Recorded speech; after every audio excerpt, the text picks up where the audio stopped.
কিরে দোস্ত, তোর মনে তো রুম নেই, ঘুরে বেড়াচ্ছি কেন? তবে রাত্রেবেলা জার্সি পরে কমা। বন্ধু, মু তো মোর ডিসিশন চেঞ্জ করে ফেলাইছি। মু তো চিন্তা করছি এখন রাত দিন 24 ঘন্টায় জার্সি পরেই খামু, জার্সি পরেই ঘুমামু, জার্সি পরেই বেড়াবো। কেন দোস্ত, তোর হঠাৎ করে এই হাউস জাগলো কেন? তুই জার্সি পরেই ঘুমাবো, জার্সি পরেই খাবো, জার্সি পরেই সারাদিন থাকবো। বন্ধু, আব্বা মুখ নিয়ে খুব টেনশনের ভিতর আছে। সেদিন মনের দুঃখে তো কষে মানুষের ছেলেরা পড়াশোনায় কত ভালো, যদি পড়াশোনায় ভালো না হয় কোনো একটা দিক দিয়ে হলেও তো ভালো আছে।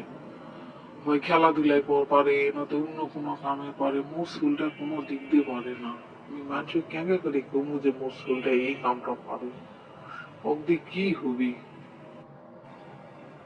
সেটা না হয় বুঝনু, বাপ মায়ের মনে লাগ হবি, তো তার সাথে জার্সির কি সম্পর্ক এটা তো বুঝনু না। জার্সির সাথে সম্পর্ক আছে বন্ধু, আছে। যখন জার্সিটা মনে কর গায়ের ভিতর থাকে, নিজেকে একটা খেলোয়াড় খেলোয়াড় ভাব মনে হয়।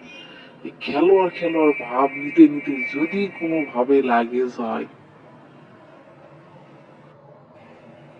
আচ্ছা থাক, কি এমন তোর লাগে যাবি? তোর যে খেলার অবস্থা, আর তুই আছি লাগে যাওয়ার ভিতর।